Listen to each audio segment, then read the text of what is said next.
just want to know why you were sucking up to fans with so many trick plays. No question. Hey, they're fired up now. We're back. Yeah. That's right. That's right. You guys ready? Well, guys, as always, appreciate your guys' time. And it was awesome getting out there in front of Bronco Nation. Thank you, Jesus, just for another opportunity to coach this team and be around them. I am so blessed to walk in this building every day, to be around this group of young men, our staff. I mean, I tell our staff all the time, I really believe that we have the best job in America, and I don't even know why we should call it a job, because we're around such great people, man. So with spring ball ending, it's one of those moments where it's like the next time we'll put helmet on, shoulder pads on is 3 months. And so how we handle May, June, July is everything. And so had player eval meetings last week, going to start to have player eval meetings next week. And so excited of the future and where we're heading to. Today, the spring game, like we're talking about, man, fired up, we won. I was a part of blue and orange team today. And it was just, man, the juice around the building today. Guys were talking smack to each other. Team blue, team orange. Really cool just to get the coverage. And having the coaches doing the same, right? Coach Nander, head coach of his team. Coach Potter, head coach of his team. Seeing them pour into everybody on their squad that's not just on their side of the ball that they coach on a daily basis. So proud of our team. We've had a really good spring. And once again, I'm not outside of the fact that I think every head coach in America stands up here after spring and says, we're in a good spot. I don't think I've ever listened to a head coach that said we're not. So we got a long way to go. Like, there's a lot of work that needs to be done, but there's some things that we looked at in the season, like we've talked about, and it went into January and February, and I think we're closer. I think we're a better tackling team. I think we play with a high level of effort and physicality right now, things that had to get fixed. We need to protect the football and take it away. Like, there's some things that we're seeing it grow back and forth really in all three phases. So proud of what our guys were able to do today and excited where we're growing to. Got a lot to clean up. But Bronco Nation, that was a great vibe out there today. I don't know how many fans were out there. It doesn't really matter the number, but it was really great seeing Bronco Nation and being able to be on the blue with our team. So with that, open up for questions. How did you learn today? Did you expect to learn anything today? Yeah, really just wanted to see where we were at through 15 practices, Prater. And that's really what I told our team this morning. And I fast forwarded to them. I showed the on the hunt slide and said, guys, it was in January when I had this meeting and said, this team will be on the hunt. Not one to be fed, on the hunt. How quickly does that go? I mean, it's like, boom, here we are, right? And we're going to blink. It's going to be fall camp. We're going to blink, it's going to be season, and just more trying to get them to understand how quickly this goes. So it didn't really go in having questions, just really wanted to sit back and watch, right? I was really the MC today, Prater, and making sure, obviously, I wanted to make sure we operated well in really all two phases today. But there was the scrimmage 1 and scrimmage 2 had things going in, made sure we know we need to fix. Today was just, what's it going to feel like when you watch us today? And I think we operated well. I think our guys played really hard today. I felt a lot of joy from both sides, felt some good edge, felt really good competition. I think there's some really good broken tackles. I think there's some really good tackles as well. So without watching the film yet, Prater, I like it. I don't know if I'm going to stand up here and say that I'm jumping for joy on where we're at right now, but I think we're heading in the right direction, Prater. What do you see in the execution on those trick plays? Yeah. Just, obviously Tyler, is he going to be a receiving threat for you guys this season? I'll tell you, Tyler Etheridge is one of the best athletes in our entire team. I know he's an offensive lineman. He's one of the best athletes. So I don't know. We'll see. I mean, he's a great young man, and we want to be on the attack. We're going to have trick plays every single game we go into. We're going to be on the attack. Defensively, we're going to be on the attack. We don't want any opponent to look at what we do and think, oh, we've seen this before. Here we go. Like, we need to have schematic advantages and keep people off balance. And honestly, it brings a lot of juice to your team, as you could tell today. Number 19 made another nice play down in the red zone. Crazy. Where's that one stack up on, the plays that he's made for you, one-handed kind of blind catch, getting away from the ball? Rashawn Jones, I'm glad that Bronco Nation was able to see a little bit of him today. You guys are privy to come to practice. That young man, the sky's the limit for him. And when I met with him this week, I had a player eval meeting with him this week. My biggest thing was, can we continue to stay humble and hungry? Because right now you're going to get pats on the back after pat on the back, and it's earned and deserved. Now, Rashawn hasn't played in a game yet. You talk about a young man, his mentality, how he comes to work. I was asked, me and you were walking up, Jay, has he ever had a bad day? Yeah, he's had some plays that maybe he'd want back, but his mentality is at such a level where he holds himself to such a high standard, how he trains, how he practices. The sky's the limit for that young man. How'd you like run defense today? Yeah. I think there were at times it was good, at times it wasn't. And that's what you get when you have different guys playing with each other. Our front was not maybe the same alignments as you would have, right? There's guys intermixed with a draft. So I think there were moments it was good, at moments it wasn't. There were some really big holes. So I think two of the biggest things that we need to make sure we are, and that's a mentality, is we will run the football offensively, right? That is irrelevant of who we're playing. We will run the football, and on the flip side, we will stop the run. That's championship football. You won't hear any coach say that's not a priority for them.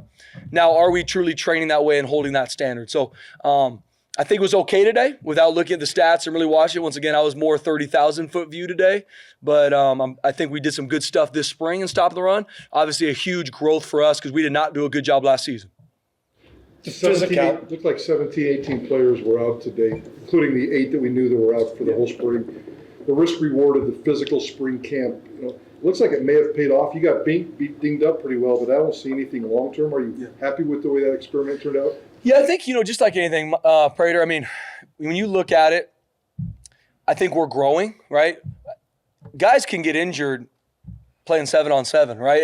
And I think when we look at the stats of when our guys got hurt, a lot of times it's not in a live tackle situation. It could be like today we had some soft tissue injuries, hamstrings. That's irrelevant of us playing physical. It's us making sure we're taking care of our bodies. We had a guy out with a concussion, which that's going to be part of that, right? We got to make sure that we're tackling the right way and protecting our guys the right way. So I would say right now, sitting here, I am proud of the physicality of our team. I'm proud of the effort we play with. And when you play football, guys are going to get banged up. And that's why the number one thing that we got to make sure we have is our team that is available. And that's why, hey, there's some guys on our team that are really, really good football players, but they're just way too inconsistent if they're going to be available. So it's really hard for me to trust you because I don't know if you're going to be ready when the games come. That's football. That's the game we play. And so to answer your question, I really like where we're headed. We're going to do the same thing in fall camp. This is going to be a standard for who we are. We got to make sure that we continue to keep our guys healthy and go through. A lot of them were surgeries that happened and have been out throughout spring, but some of them were soft tissue. Some of them were things that even if we didn't go live on practice, whatever it was, Tuesday, they'd still probably be out because of just football injury. Based on what you know right now, you're going to be close to 100% for fall camp? Should be. Yeah, there's a couple guys. Obviously, Cole Cronin got hurt today. We'll see what that is. That's one I don't know. I can't speak to. But Ben Ford's going to be a guy they're going to have to see kind of exactly where he is. Obviously, we want him to be. We'll see where that is. Other than that, we should be, yes. Dylan Riley, like I said, he got hurt, I don't know, a week ago. He'll be back full steam. I think all of them are injuries that it shouldn't even keep him from the summertime. Talk about Ty Tanner, a guy who leaves on a mission, was in the program, leaves and comes back, gets a pick 6 today. What's he showing you? Yeah, how cool is that for him and his family? Ty Tanner is a phenomenal kid. His heart's for this team. His heart's to help those around him. His family's phenomenal. Obviously, he was here for 2 years, went on a mission, now he's back, and he's a huge part of this team. It's every day he comes up to me and says, Coach, thank you so much for letting me be a part of this team. Uncommon to have that type of gratitude, and he works his absolute tail off. That's why he's continuing to improve, and he's going to have a big role. Pick 6 was the only score of the second half for either team. What do you like about the way the defense has played? Yeah, man. I mean, Coach Frazier is over there dialing it up for the blue team. He was getting fired up. I saw Coach TB over there dialing it up for the orange team. So they were flying around. It was really cool to see Coach Udy, Coach Hill kind of go back and forth as play callers on either side. So they're flying around. Obviously, it was a quick second half with some of the running clock stuff we did. But it was good. Really good to see. 5 guys who started in the secondary against South Florida last year all gone, and yet I counted 6 pass breakups from DBs today. What do you make of the secondary and where that group's at right now? Yeah, I was open, last time we had media there, Nate, I'm really excited where our secondary is going. We get a couple guys that were out this spring that will be back, and to be one of our starting 5 come game 1, you're going to be really, really good. And that's what I'm telling everyone I meet with. Hey, I think you have a shot to be a starter in our secondary, but when we're full strength, there's going to be no room for error. And I think, and Coach Terrence Brown, Coach Killens, Coach DeMac, they've really brought that. Our players are leading it too, to where if you're not on all the little things, it's going to be hard for you to play in this secondary because we're a talented group. And there's a high level of mentality with our secondary right now. They've had a really good spring. Now, how are we going to handle the summertime? But Nate, really excited about who we can be as a secondary. Between now and September 5, what's the priority for Maddox Madsen? Yeah. There's a lot of things that me and him had really good conversations with this week prior to our eval meeting. I know he's going to have meetings, obviously, with Coach Hill, Coach Potter. The biggest thing right now is all focused on the summer. And my question for him is, what legacy do you want to leave, Maddox? You've won 2 straight conference championships, had a lot of success. There's obviously a lot of things that we need you to be better at. Spring, there was some good, there was some bad. To be honest with you, a little bit too up and down for me with Maddox. And we've had real good conversations. He's very aware of that. He is an elite competitor, and it matters more to him than it matters to any coach. And so we had a really good conversation. Hey, what does the optional time look like this summer, Mad Dog? How is it going to get this young receiving core rolling, making sure we're dialed in? So we've had a lot of really good conversations and excited for him to have an elite summer, and he needs to. Have you noticed anything different with Madsen post the wedding? Like, is he different? Is he act a different way now that he's a married man? Yeah, good question, Johnny. I don't think so. I mean, he's a dialed-in kid. His wife's phenomenal, but when he's in this building, he's in this building. I mean, he's a laser-focused competitor.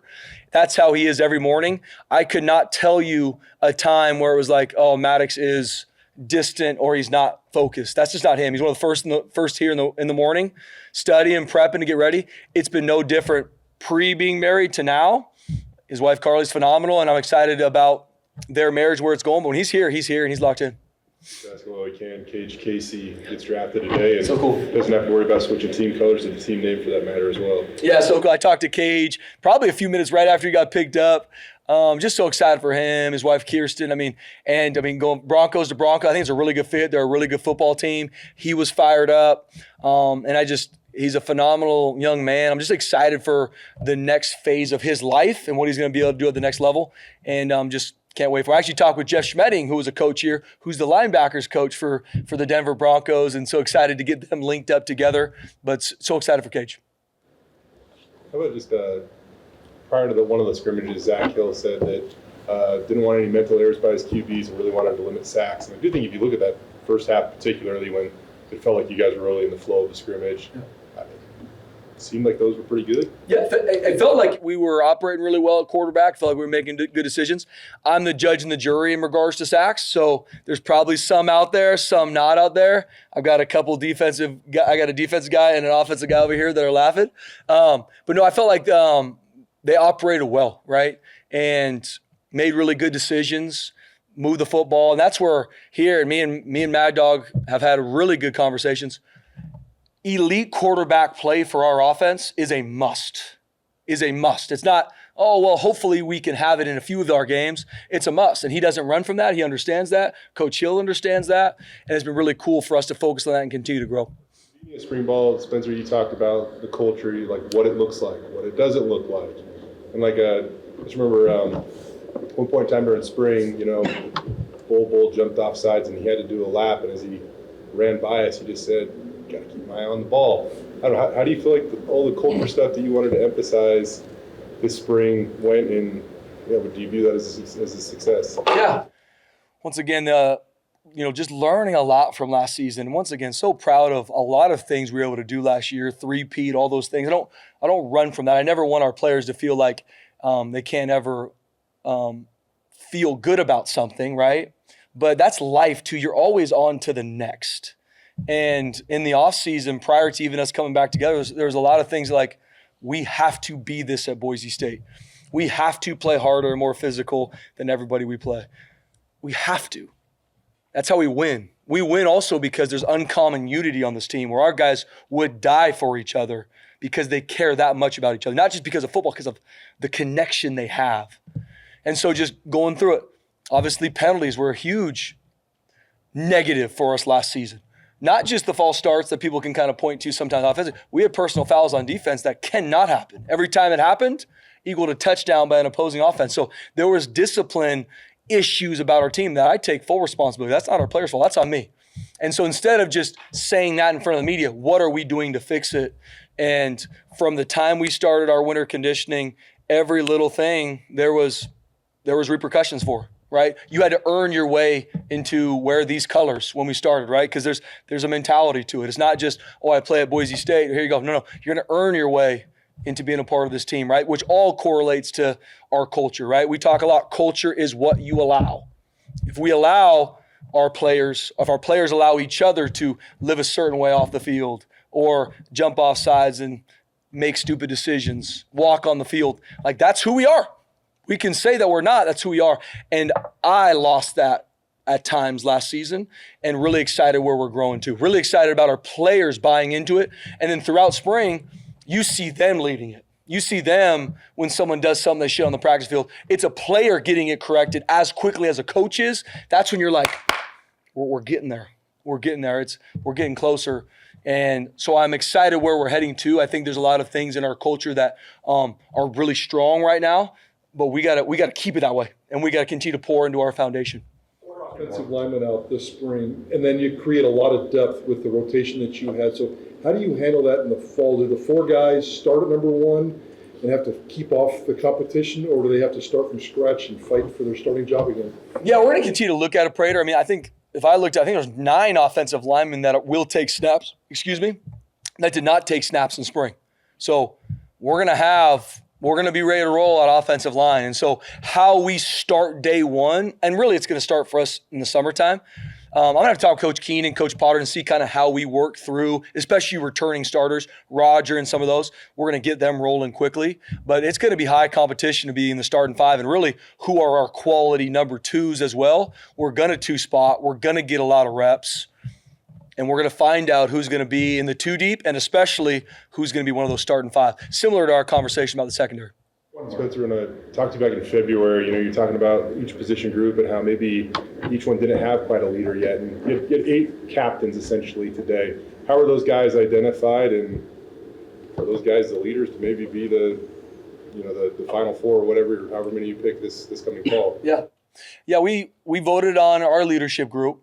And from there, got a lot of really good information from our team. Obviously, I talked with our staff about, and the number one thing for leadership for us is modeling the way. Not what you talk about, not how you played last season. Do you model the way? Because I need to be able to point to, if someone is on our team, and I was talking with, and I got Maddox right here so I can speak to this, a new quarterback comes in, Cash Herrera. I need to tell Cash, do exactly what Maddox does. Habits, what times he get here? How's he watch film? How's he take care of his body? What's he do on Friday night? That's leadership. That's modeling the way. Number one thing. And so that's where it all started. So we started out small. I think we had maybe 5 or 6 guys in the leadership group because we knew at this point they were really good players and they modeled the way. And then from there, and I don't remember the first initial group. I think, Maddox, Jaden Virgin Morgan, Roger, probably missed. That was kind of the initial. But now we've gotten to where it's about 8 guys. I want to get it to about 12 to start summer. We'll also have an influencer group, which will be about 10 guys that will be the leadership in waiting, but there's something maybe about how they're leading or they haven't played much that we need to continue to grow. So the leadership of this team, we need to be a player-led team, and we're getting closer. We've got the guys on this team where it matters to them. They can, and they are modeling it. So I'm really excited where we're heading in that direction. Thanks, Coach. Thanks, guys. Autographs, Paul.